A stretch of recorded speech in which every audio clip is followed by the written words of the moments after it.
की महत्वपूर्ण तथा प्राचीनतम विचारधाराओं में आदर्शवाद विचारधारा को उल्लेखित किया जाता है। राज्य के संबंध में आदर्शवादी विचारकों की विचार विभिन्नता के कारण इसे अन्य भी कई नामों से पुकारा जाता है, जैसे सत्तावादी सिद्धांत, नैतिक सिद्धांत तथा दार्शनिक सिद्धांत और आध्यात्मिक सिद्धांत आदि। आदर्शवाद अंग्रेजी के आइडियलिज्म शब्द का हिंदी अनुवाद है। आइडियलिज्म शब्द की व्युत्पत्ति आइडिया शब्द से हुई है, जिसका अर्थ विचार है। अतः आइडिया का अर्थ हुआ विचार संबंधी। इससे यह स्पष्ट होता है कि विचार ही पूर्ण है अथवा पूर्णता विचारों में ही संभव है।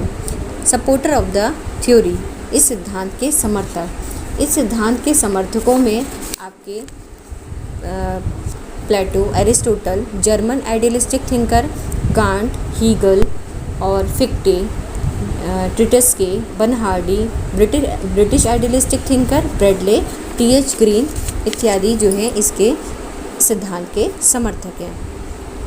आदर्शवाद के प्रमुख सिद्धांत या विशेषताएं। नंबर 1, राज्य एक नैतिक संस्था है। State is a moral institution. आदर्शवादी विचारक राज्य को व्यक्तित्व के पूर्ण विकास के लिए आवश्यक मानते हैं। मनुष्य सदाचार संबंधी आदर्श का पालन करके ही अपने व्यक्तित्व का विकास कर सकता है और राज्य ऐसी बाह्य परिस्थितियाँ या वो कंडीशन प्रोवाइड करता है जिसके अंतर्गत रहकर ही सदाचार संबंधी नियमों का पालन किया जा सकता है। इस प्रकार राज्य विश्वव्यापी संगठन ना होकर एक अंग ना होकर समस्त नैतिक संसार का अभिभावक है। नंबर 2, राज्य एक नैसर्गिक संस्था है। State is a natural institution. ये लोग ये कहते हैं कि state is prior to individual, यानी राज्य जो है व्यक्ति से पहले आया है। यानी जब हमने अपनी आँख खोली तो हमें राज्य पहले से ही दिख गया है। ठीक है, इसलिए राज्य क्या है, एक नेचुरल इंस्टीट्यूशन है, एक आर्टिफिशियल इंस्टीट्यूशन है नहीं है।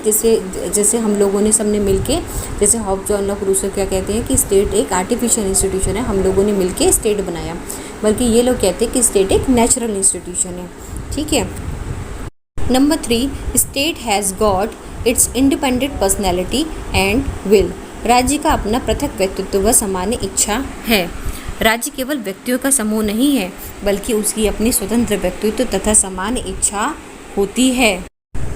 Number 4, the state is an and itself. राज्य साध्य है।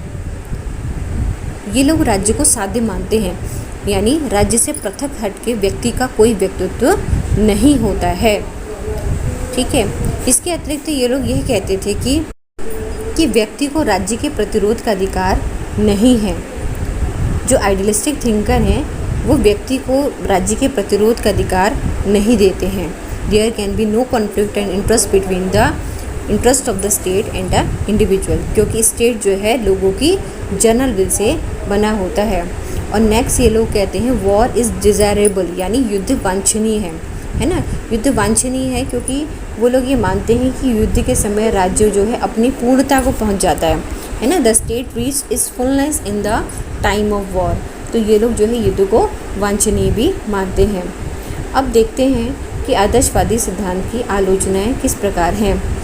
नंबर 1, व्यक्ति स्वतंत्रता विरोधी धारणा। It sacrifice the liberty of the individual. ठीक है। ये लोग क्या कहते थे कि व्यक्ति की कोई भी स्वतंत्रता अपने आप में नहीं होती है, यानी राज्य ही सब कुछ है। राज्य के नियमों का पालन करना व्यक्ति का कर्तव्य है, तो व्यक्ति की स्वतंत्रता इससे बाधित हो जाती है। ठीक है।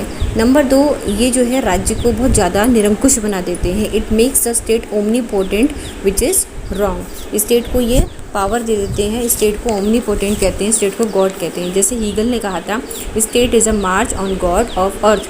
राज्य पृथ्वी पर ईश्वर का अवतरण है। ये कहना पूरी तरह से गलत है। ठीक है।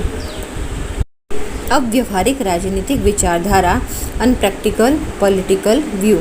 आदर्शवादी राज्य प्रत्येक नागरिक की नैतिक इच्छा पर आधारित होता है, पर ऐसा राज्य व्यवहार में प्रायः नहीं मिलता है। इसलिए इस धारणा को जो है काल्पनिक माना जाता है। The doctrine considered the state as perfect which is not the truth. ये मानना राज्य स्वयं में अपने आप में पूर्ण है, ये पूरी तरह गलत है। And this theory is not only unsound but dangerous also. और साथ ही जो है ये जो सिद्धांत है ये पूरी तरह से आपका कह सकते पूरी तरह से स्वीकार नहीं किया जा सकता।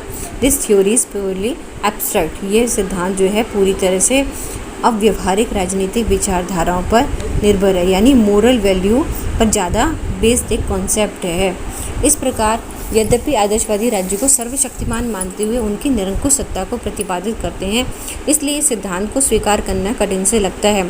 फिर भी ये बात स्वीकार करने योग्य है कि व्यक्ति का सर्वांगीण विकास राज्य में ही संभव है और राज्य ही कानून तथा अधिकारों का स्रोत है। राज्य में व्यक्ति अपने लक्ष्य की पूर्ण प्राप्ति कर सकते हैं और उसके बिना मानव प्रगति तथा सभ्यता का विकास असंभव है। वहाँ तक यह सिद्धांत सर्वथा उचित और अनिंदनीय है। धन्यवाद।